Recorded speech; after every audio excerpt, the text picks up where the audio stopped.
Hello hi नमस्कार, आप सुन रहे हैं जागरण पॉडकास्ट का खबरनामा। मेरे नाम है शताक्षी सिंह। आज तारीख है 4 मार्च की और दिन है सोमवार का। चलिए आपको बताते हैं आज दिन भर की तमाम बड़ी खबरें। बुलेटिन की शुरुआत करेंगे हेडलाइंस के साथ। आम आदमी पार्टी को सुप्रीम कोर्ट से झटका, 15 जून तक खाली करना होगा पार्टी कार्यालय। इसरो चीफ एस सोमनाथ को कैंसर। आदित्य L1 लॉन्च के दिन लगा था पता, बीमारी को लेकर दिया है अपडेट। प्रपोजल रिजेक्ट होने पर बौखलाया मंजुला आशिक। स्कूल में घुसकर 3 लड़कियों पर फेंका एसिड, छात्रा का चेहरा झुलसा। अब पानी में इंसान का होगा अंतिम संस्कार। कनाडा और अमेरिका के बाद एक देश है जिसने इस चीज की तैयारी कर ली है। क्या है वाटर क्रिमेशन, इसके बारे में आपको बताएंगे। वहीं शहबाज शरीफ बने पाकिस्तान के 24वें प्रधानमंत्री। राष्ट्रपति आसिफ अलवी ने दिलाई पद और गोपनीयता की शपथ। पानी की बूंद बूंद के लिए तरस जाएगा एक शहर। दुनिया के सबसे बड़े शहरों में गिनने वाला देश आज ऐसी स्थिति में क्यों पहुंचा, इसके बारे में आपको बताएंगे। वहीं गर्मियों में टूटेगा बिजली डिमांड का रिकॉर्ड, 260 गीगावाट तक पहुंच सकती है खपत। दीपिका पादुकोण की इस आदत से परेशान हुए सोशल मीडिया यूजर्स, बोले प्लीज ये करना अब बंद कर दो। कौन सी है ये आदत, इसके बारे में आपको बताएंगे। रिकॉर्ड 47वीं बार फाइनल में पहुंचा मुंबई। तमिलनाडु को एक पारी के अंतर से किया धराशायी। अब खबरें विस्तार से जान लीजिए। सुप्रीम कोर्ट ने राउज एवेन्यू में दिल्ली हाईकोर्ट की जमीन पर बनाए गए आप कार्यालय को खाली करने का आदेश दिया है। कोर्ट ने कहा कि जिस जमीन पर आपने अपना दफ्तर खोला है वो दिल्ली हाईकोर्ट को आवंटित की गई थी। आपको 15 जून तक दफ्तर खाली करने को कहा गया है। इससे पहले आम आदमी पार्टी ने अपने कार्यालय की जमीन से जुड़े विवाद मामले में सुप्रीम कोर्ट में अपना पक्ष रखा था। सर्वोच्च न्यायालय को पार्टी ने बताया था कि उसने राउज एवेन्यू में दिल्ली हाईकोर्ट की जमीन पर कब्जा नहीं किया है। ये जमीन 2015 में उसे आवंटित की गई थी। वहीं पार्टी ने कहा कि वो परिसर खाली करने के लिए तैयार है। हालांकि सुप्रीम कोर्ट ये सुनिश्चित करे कि उसे राष्ट्रीय पार्टी के दर्जे के अनुसार एक वैकल्पिक जमीन आवंटित की जाए। जबकि केंद्र सरकार के भूमि और विकास कार्यालय ने बताया कि जमीन दिल्ली हाईकोर्ट के विस्तार के लिए आवंटित की गई थी। वहीं भारतीय अंतरिक्ष अनुसंधान संगठन के प्रमुख एस सोमनाथ कैंसर से ग्रसित हैं। उन्होंने खुद इस बात की जानकारी दी। एक मीडिया संस्थान को इंटरव्यू देते हुए उन्होंने इस बात का खुलासा किया है। उन्होंने कहा कि जिस दिन आदित्य L1 मिशन अंतरिक्ष में लॉन्च हुआ था उसी दिन मुझे इस बात की जानकारी मिली। वो रूटीन चेकअप के लिए अस्पताल गए थे, तभी उन्हें इस बात की जानकारी मिली थी। एस सोमनाथ ने आगे कहा कि चंद्रयान 3 मिशन के दौरान मुझे कुछ स्वास्थ्य समस्याएं उत्पन्न हुई, लेकिन मुझे इस बात का पता नहीं था कि मुझे कैंसर है। जांच में पता चला कि उनके पेट में कैंसर है। उन्होंने चेन्नई के एक अस्पताल में कैंसर का इलाज कराना शुरू कर दिया था। उनके परिवार वाले भी काफी परेशान हो गए थे। उनकी कीमोथेरेपी चलती रही और वो ठीक हो गए। फिलहाल उनकी दवाइयां चल रही हैं। वहीं कर्नाटक के दक्षिण कन्नड़ से एक हैरान करने वाला मामला सामने आया है। दरअसल पुलिस ने बताया कि सोमवार को दक्षिण कन्नड़ जिले के तालुका मुख्यालय शहर कदवा में एक सरकारी प्री यूनिवर्सिटी कॉलेज में एक युवक के एसिड अटैक में 3 छात्राएं बुरी तरह से झुलस गईं। एक पुलिस अधिकारी ने बताया कि युवक की पहचान केरल के मलप्पुरम जिले के नीलांबूर के रहने वाले अबिन शिबी के रूप में हुई है। पूछताछ के दौरान शिबी ने पुलिस को बताया कि पीड़ितों में एक लड़की ने उसका प्रपोजल ठुकरा दिया था, जिसके बाद अपना गुस्सा जाहिर करने और बदला लेने के लिए उसने एक कदम उठाया। समाचार एजेंसी पीटीआई के मुताबिक हमलावर ने पुलिस अधिकारियों को बताया कि उसने केवल एक लड़की को निशाना बनाया था, लेकिन उसके पास बैठी 2 अन्य छात्राओं पर भी एसिड गिर गया, जिससे वो भी घायल हो गई। एक वरिष्ठ पुलिस अधिकारी ने बताया कि उसमें से एक पीड़िता का चेहरा 3rd डिग्री झुलस गया, जबकि 2 अन्य लड़कियां मामूली रूप से झुलस गई हैं। चलिए बढ़ते हैं अगली खबर की तरफ। देखिए, मरने के बाद इंसान को या तो जलाया जाता है या फिर उनको कब्र में दफनाया जाता है। आज तक हमने इन्हीं 2 प्रक्रियाओं के बारे में सुना है, लेकिन अब मरने के बाद जल दाह संस्कार का भी विकल्प होगा। जल दाह संस्कार की तैयारी ब्रिटेन में चल रही है। ब्रिटेन की सबसे बड़ी funeral company co-op funeral care इसकी तैयारी कर रही है। अगर इस सफल प्रक्रिया हो जाती है तो ब्रिटेन में मृतकों के शवों का अंतिम संस्कार दफनाने के अलावा उनको पानी में भी अंतिम संस्कार का विकल्प देगा। ब्रिटेन से पहले जल दाह संस्कार की ये प्रक्रिया यूएस, कनाडा और दक्षिण अफ्रीका में काफी लोकप्रिय है। जल दाह संस्कार की एक प्रक्रिया है जिसमें मृतक के शरीर को एक बायोडिग्रेडेबल थैली में रखा जाता है, जिससे दबाव वाले पानी और पोटेशियम हाइड्रोक्साइड के साथ एक कंटेनर में रख दिया जाता है। शरीर के टिश्यूज और सेल्स वाटरी सोल्यूशन में परिवर्तित हो जाते हैं। हड्डियां, दंत प्रत्यारोपण और शरीर के अन्य कठोर चीजें क्षारीय घोल वाले पानी में छोड़ दी जाती हैं। जब ये प्रक्रिया पूरी हो जाती है तो इस सामग्री की छोटी छोटी हड्डियों में तोड़ दिया जाता है। इसके बाद हड्डियां नरम रह जाती हैं और इन्हें सुखाकर सफेद पाउडर बना दिया जाता है। इसके बाद इसे रिश्तेदार कलश में ले जा सकते हैं। वहीं पाकिस्तान मुस्लिम लीग नवाज के नेता शहबाज शरीफ ने सोमवार को पाकिस्तान के 24वें प्रधानमंत्री के रूप में शपथ ली। पाकिस्तान के राष्ट्रपति आरिफ अलवी ने अपने आधिकारिक निवास ऐवान सद्र में उन्हें पद और गोपनीयता की शपथ दिलाई। शहबाज शरीफ दूसरी बार पाकिस्तान की कमान संभाल रहे हैं।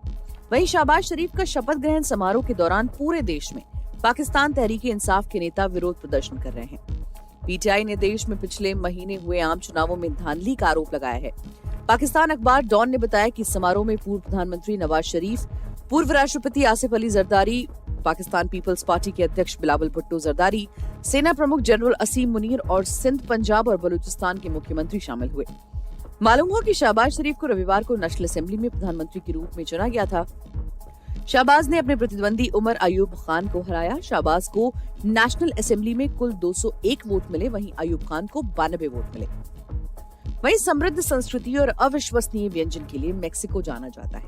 ये लगभग 22 मिलियन लोगों का एक विशाल महानगर है जो दुनिया के सबसे बड़े शहरों में गिना जाता है। हालांकि इस समय मेक्सिको भीषण जल संकट से जूझ रहा है। भौगोलिक चुनौतियों और अव्यवस्थित शहरी विस्तार और पुराने होते बुनियादी ढांचे में रिसाव की संभावना सहित जलवायु परिवर्तन के प्रभावों से ये समस्या और भी गंभीर हो गई है। सीएनएन की एक मीडिया रिपोर्ट के अनुसार कम वर्षा, लंबे समय तक सूखा और बढ़ते तापमान ने पहले से ही इस देश की जल प्रणाली पर भारी दबाव बढ़ा दिया है। इसके कारण अधिकारियों को जलाशयों से पानी निकालने पर पर्याप्त सीमाएं लगाने के लिए मजबूर होना पड़ा है। National autonomous university of Mexico के वायुमंडल वैज्ञानिक क्रिश्चियन डोमिनगुएज सर्मियांटो ने सीएनएन को बताया कि कई पड़ोस हफ्तों से पानी की कमी से जूझ रहे हैं और बारिश शुरू होने में अभी भी 4 महीने बाकी हैं।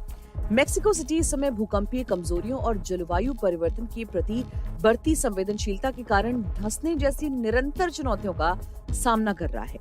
मेक्सिको सिटी अपने अतिदोहित जलभृत पर बहुत अधिक निर्भर करता है, जो इसके लगभग 60% पानी प्रदान करता है। वहीं हर साल गर्मी के सीजन में बिजली की डिमांड बढ़ जाती है। इसकी वजह फ्रिज, फैन, कूलर और एसी जैसे उपकरणों का इस्तेमाल बढ़ना होता है। यही वजह है कि गर्मियों में अक्सर बिजली संकट देखने को मिलता है। इस बार भी गर्मियों के दौरान देश में बिजली की अधिकतम मांग 260 गीगावाट तक जा सकती है। केंद्रीय विद्युत प्राधिकरण के चेयरपर्सन घनश्याम प्रसाद ने लाइनमैन दिवस पर आयोजित कार्यक्रम में मीडिया से बात करते हुए कहा कि इसमें पिछले साल के मुकाबले 7% का इजाफा हो सकता है। पिछले साल गर्मी में बिजली मंत्रालय ने अधिकतम मांग 229 गीगावाट रहने का अनुमान जताया था। हालांकि अप्रैल से जुलाई के दौरान कई बार बेमौसम बारिश हुई। इसके चलते इलेक्ट्रिसिटी डिमांड मंत्रालय के अनुमान से कम ही रही, लेकिन अगस्त के बाद बिजली की मांग में बड़ा उछाल दिखा। सितंबर 2023 में तो इलेक्ट्रिसिटी की अधिकतम डिमांड 243.27 गीगावाट के स्तर पर पहुंच गई। ये बिजली मंत्रालय के अनुमान से 14.27 गीगावाट अधिक था। अगर इस साल की बात करें तो जनवरी में बिजली की अधिकतम मांग 222.73 गीगावाट रही।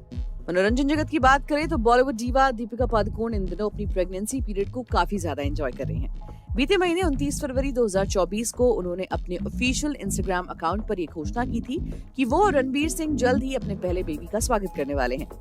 इस अनाउंसमेंट के बाद से लगातार छपाक एक्ट्रेस अपने सोशल मीडिया पर काफी एक्टिव हैं और लगातार अपनी खूबसूरत फोटोज पोस्ट कर रही हैं।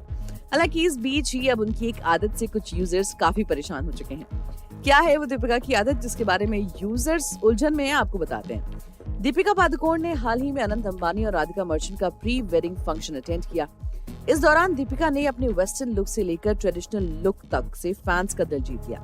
पहले दिन के फंक्शन में फाइटर एक्ट्रेस ने जहां ब्लैक रंग की खूबसूरत ड्रेस पहनी, तो वहीं दूसरे दिन जब सेलेब्स की परफॉर्मेंस हुई तो उस दौरान दीपिका ने क्रीम कलर का एक बेहद खूबसूरत लहंगा चोली पहना। इसके अलावा पीकू एक्ट्रेस ने तीसरे दिन लाल रंग की वर्क की हुई साड़ी पहनी।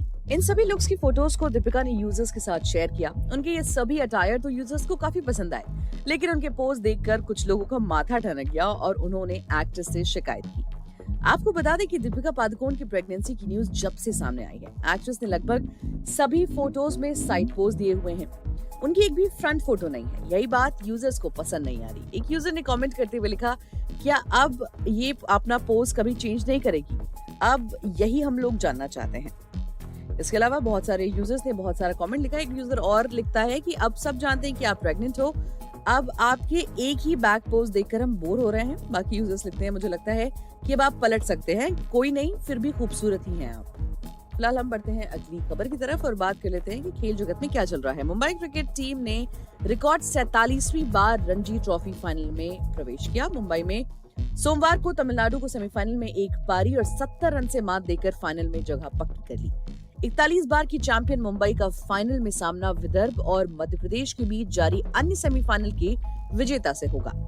मुंबई के बांद्रा कुर्ला कॉम्प्लेक्स में खेले गए मुकाबले में तमिलनाडु ने पहली बल्लेबाजी की और पहली पारी में 146 रन बनाए। जवाब में मुंबई ने शार्दुल ठाकुर के शतक की मदद से 378 रन बनाए। इस तरह मुंबई ने पहली पारी के आधार पर 232 रन की विशाल बढ़त हासिल की।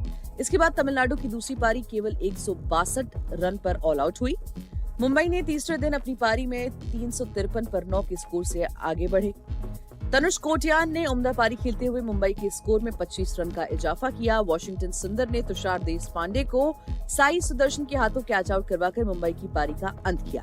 तमिलनाडु की तरफ से कप्तान बी साई किशोर ने सबसे ज्यादा 6 विकेट बनाए। कुलदीप सेन को 2 विकेट मिले। संदीप वॉरियर और कुलदीप सेन के खाते में 1 विकेट आया। तो आज के लिए फिलहाल इतना ही। देश और दुनिया की तमाम खबरों को जानने के लिए जुड़े रहिए हमारे साथ और सुनते रहिए जागरण पॉडकास्ट का खबरनामा।